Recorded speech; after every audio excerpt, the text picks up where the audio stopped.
తమిళనాడులో 10 ఏళ్ల బాలిక 5వ క్లాస్ చదువుతున్న అమ్మాయిని అత్యంత దారుణంగా అత్యాచారం చేసి, ఆ అమ్మాయిని ఒక చెరువులో పడేసిన తర్వాత, ఆ అమ్మాయి చచ్చిపోయి ఇంట్లో వాళ్ళు బాధపడుతుంటే, గుండెలవిసేలా ఏడుస్తుంటే, అసలు మా కూతురిని ఎందుకు చంపారు అని తెలియక అరణ్య రోదనలో ఉంటే, ఆ కేసు గురించి బ్రీఫ్ చేయాల్సిన పోలీసులు వైఖరి ఎలా ఉందో ఒక్కసారి చూడండి.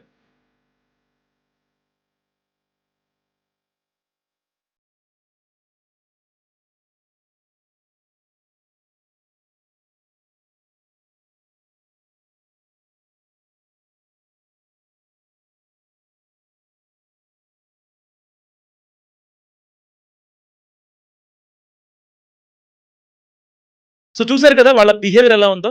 ఒక సీరియస్ కేసు.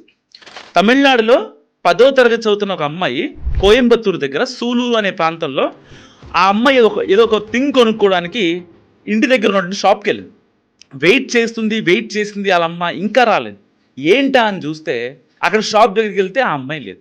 సో వాళ్ళ ఇంటి పక్కన ఉండే కార్తీక్ అనే 33 ఏళ్ల వ్యక్తి ఆ అమ్మాయిని అపహరించి, ఆ అమ్మాయిపై ఘాతుకానికి పాల్పడి, ఆ అమ్మాయిని పక్కనే ఉన్న ఒక సరస్సులో, ఒక చెరువులో పడేస్తే, తెల్లారి ఆ అమ్మాయి డెడ్ బాడీ తీసుకొని వాళ్ళ తల్లిదండ్రులు హాస్పిటల్ దగ్గర ధర్నా చేశారు.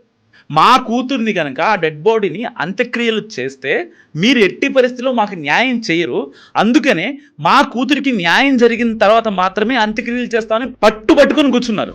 మరి అలాంటప్పుడు పోలీసులు వ్యవహరించే తీరిదా? నిజంగా వాళ్ళ ఇంట్లో ఆడపిల్లలు లేరా, మగపిల్లలు లేరా? మీ ఇంట్లో ఒకవేళ ఇలాంటి పరిస్థితి జరిగితే వాళ్ళు అంతే తాపిగా కూర్చుంటారా? మీరు తీసుకుంటుంది ప్రజాస్వామ్యం. సో ప్రజల కోసం మీరు పనిచేయాలి. అలాంటి రెస్పాన్సిబుల్ పొజిషన్లో ఉండి సిస్టమ్ని కాపాడాల్సిన మీరే అంత తాపిగా కూర్చుంటారా? మళ్ళీ దీనికి రియాక్షన్ వాళ్ళు పోలీసు వాళ్ళు ఎవరైతే పర్టికులర్గా ఆ మహిళా అధికారి ఉందో ఆవిడ కోయంబత్తూరుకి ఐజీ, ఆవిడ పేరు రమ్య. ఆవిడేం చెప్పుద్ది తెలుసా? అసలు ఆ కాంటెక్స్ట్ వేరు, మేము మాట్లాడుకున్నది వేరు, కేస్ బ్రీఫింగ్కే ముందు జరిగింది అన్నారు. సో ఆవిడ మాట్లాడిన దాని గురించే మాట్లాడుకుందాం. ఒక పక్క డిఎంకే ఏమో ఆ అమ్మాయిని 10 ఏళ్ల బాలికని చంపేస్తే, అత్యాచారం చేసి చంపేస్తే రక్షణ లేదా అని చెప్పి ఇటుపక్క టీవీకే చీఫ్ విజయ్ని చాలా గట్టిగా టార్గెట్ చేస్తున్నారు. ఒక పక్క అసలు ఆడవాళ్ళకి రక్షణ ఉందా లేదా అని మహిళా సంఘాలు ఆందోళన చేస్తున్నాయి. ఇలాంటి నేపథ్యంలో రాష్ట్రం మొత్తం అట్టుడికిపోతుంది. ఆ పిల్ల గురించి ఒక పొలిటికల్ హైడ్రామా నెలకొంది. అలాంటి నేపథ్యంలో సీఎం విజయ్ చాలా చాకచక్యంగా 3 ఐపీఎస్ ఆఫీసర్లని ఈ కేసుకి అపాయింట్ చేసి, వాళ్ళని ఈ కేసులో అటాచ్ చేసి, ఫారెన్సిక్ టీమ్ ఇచ్చే నివేదికలు కావచ్చు, ఇటు పోస్ట్ మార్టం నివేదికలు కావచ్చు, అన్నిటిని తెప్పించుకొని చాలా జాగ్రత్తగా నిందితుడిని, ఇటు సీసీటీవీ ఫుటేజ్లు కావచ్చు, వాటి త్రూగా నిందితుడిని కనుక్కొని కార్తీక్ అనే వ్యక్తి అపహరించి ఆ అమ్మాయిని తీసుకెళ్లి అత్యాచారం చేశాడని చెప్పి చెప్పాల్సిన పోలీసులు ఇంత కేసు ఇంత హై టెన్షన్లో ఉంటే వీళ్ళు మాత్రం ఇలా మాట్లాడుతున్నారనమాట. సో వీళ్ళు చేసే పనులు ఇవి అనమాట.